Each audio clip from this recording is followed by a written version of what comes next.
inform developers in the future. So that's an outline of the process. And I will go through very briefly the baseline data that we've compiled in terms of analysis maps. So here we have Crofton, we have an urban containment boundary. I think you probably are all familiar with that, but basically that's an area around Crofton where we're going to have growth outside the urban containment boundary. It's more agricultural lands and forestry reserves, so there won't be a lot of growth directed in the future outside of that containment boundary. If I was to look at Crofton as a planner today without seeing anything on the ground, I'd actually be very envious of your plan. You have a lot of things going for you from a geographical standpoint and also from the way the town's laid out. Many of your streets lay out to have a beautiful view of the ocean, which is a very, very positive thing. You're surrounded by agricultural land and forest reserve. The next graphic here is the forest reserve, so that's a great resource. I always like to say villages like to have boundaries. Often the boundaries are blurred. When you drive on the highway outside of Nanaimo, it's hard to tell where the boundary is from one place to the next. But when you come into Crofton from either direction, you really know when you've arrived at Crofton. So I think that's a real positive benefit. And it's a very compact community as well, which is quite nice. We look at the topography. Obviously we have Mount Richards right behind, and as I said, it's almost enviable, the topography you have. It's this really natural basin that just draws you to the ocean front. You already have that beautiful boardwalk you've created. So everybody gets a little glimpse of the view from their property, hopefully. And then you have great recreational opportunities with Mount Richards, with trails, and great opportunities for exercise. So I think the topography is great. It also creates a very unique microclimate. So you have a very enviable climate compared to many other parts of Canada, and even parts of BC. So that's a really positive thing. And this is what I call a figure ground. It's a planning term for when you look at just the settlement pattern and buildings are black, everything else is another color. And you can see it's a very even mix and actually quite tight. The buildings are quite tight together. So as I said from the air, it does look like quite a beautiful plan. So I think that's a very positive thing. And the study area for those who don't think in hectares, like myself, is just over 460 acres, and there's about 750 units within the area.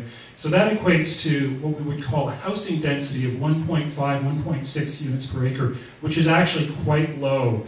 And in terms of sustainability indexes, it's quite low from walkability, from the ability to support transit. So one of the things we'll do is envision density. And I can already see in the back, with our visual preferencing, lots of dots on things that aren't single-family homes. So that's very encouraging. So hopefully we're doing our job here.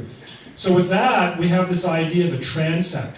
Transect is just sort of planner lingo for what an ideal community might look like. And we go from the transect of T1 or T2, which is quite rural, and this certainly looks like the drive into Crofton, into what you would call a T3, which is, there is some private land, but mostly farms, and then into the village, which would be a T4. The transect actually goes more dense than that, but I don't think it would be applicable to Crofton.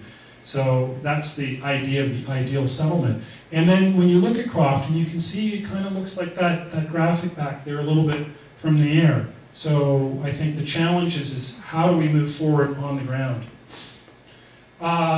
Just some basic analysis maps that Brian's given us to draw. Fire risk, obviously that speaks a little bit to the idea of having an urban containment boundary. The hatched areas are forested areas. You can see you're actually pretty low risk within the community, so that's a good reason for having an urban containment boundary.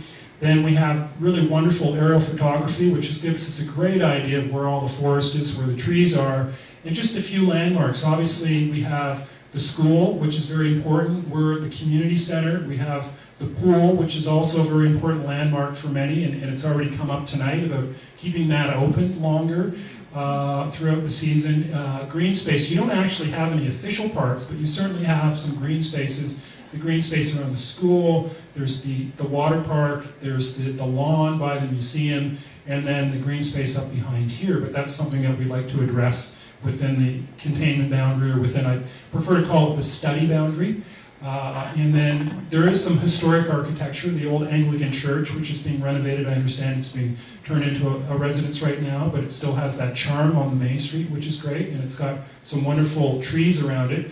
And then the museum, which is the old schoolhouse, which is very, very pleasant. a wonderful little building, and there's some old cottages as well that are quite unique. So here's the current zoning. You can see there is a large area, which is the focus area, which is already zoned for commercial development and mixed-use development, and then a lot of residential, and we have some of these institutional uses as well, and then we have some interesting water uses.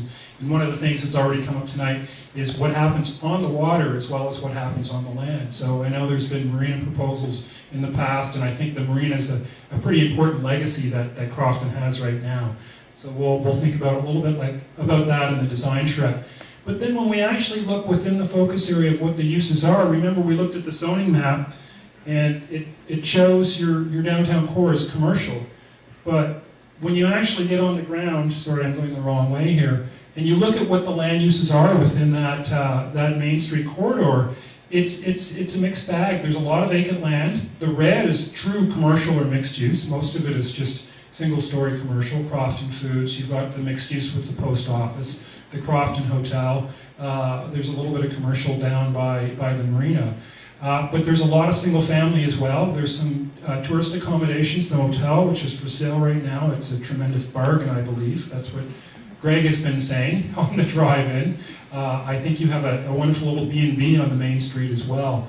So what happens in a zoning diagram and what happens in reality can be two different things. So one of the things that might come out of the design charrette is how do we approach creative zoning within your focus area? And I don't have any of the answers. Hopefully you folks will have the answers. And here's just a few observations and things that have come up so far in the process.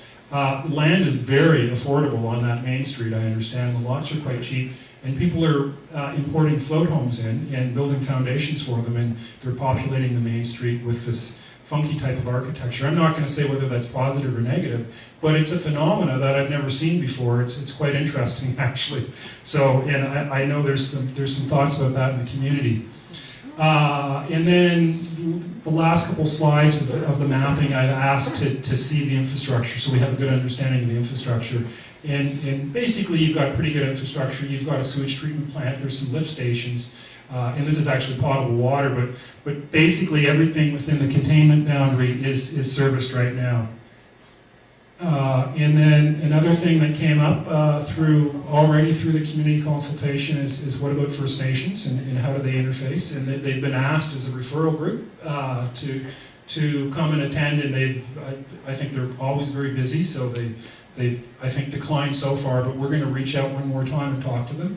But there is some mapping that's been done at a higher level of just potential areas that are archaeological significance. Obviously, the waterfront would be the main thing, where they would be, I think, gathering food in traditional times. I already mentioned trails in Mount Richards. This is a diagram of proposed and existing trails. I think trails will be very important. I've done lots of work in lots of communities, both existing communities and envisioned communities that haven't been built yet. And the market research always comes up with trails as being one of the most important things for folks. And I think in a place like Crofton, where you are kind of dependent on your car to get into town, to do some of the larger chores and shopping and banking and things like that, I'm sure you value the trails you have now. And hopefully out of this process we get some ideas about how we can link those trails even better and link with surrounding communities. So that's something we'll be looking at. And then the working group's already done a strengths and weaknesses analysis. And part of the idea of the sounding board is to hear your folks' ideas on strengths and weaknesses as well, or ideas.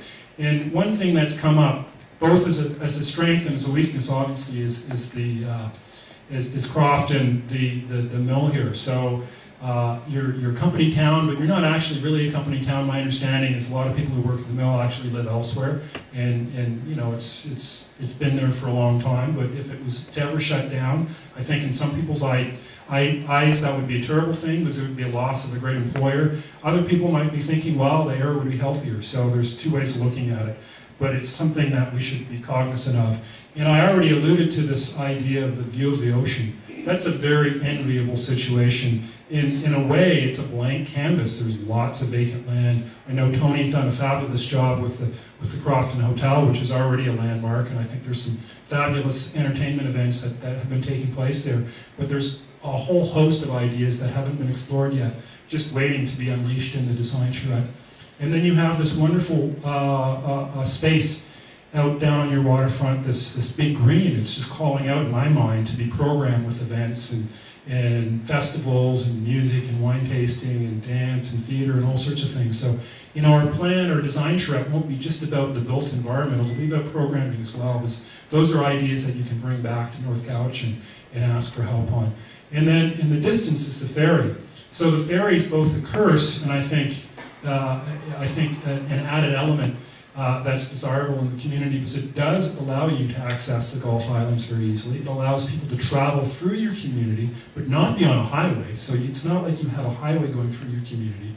You are a long way from the highway, so that's a negative in terms of economic development, but maybe a positive in terms of quality of life. So there's always two ways of looking at these things. And then I've already alluded to some of the development that's already happened, so there's obviously potential here. You know, if you can make the Crofton Hotel work there, I think you can probably make anything work in Crofton if you put your mind to it. And then the B&B, very close to the sidewalk and actually very attractive. And this is an image that you'd see up on the image boards in the back from many other communities. So, you know, maybe the main street becomes a street of B&Bs, I don't know. That might be an idea worth exploring. And then you have the old motel site, which everybody brings up. But, hey, it's a blank canvas. So, you know, you guys now have a say in what that will look like through having this local area plan. So it's almost like you can envision whether that's 2 stories, 3 stories, or 4 stories, versus having a developer envision that. And I know the developer also has a stake in this, so we have to listen to his thoughts as well. But that's what the design charrette is about. It's about finding consensus of what works for the community. And then another slide, we have all of that vacant land between you and the mill. And that's right where the ferry unloads and loads. And so, in a way, it could be a buffer, or it could be employment, or it could be more housing. There's an opportunity there. I don't know what it is, but it's worth thinking about as we move forward.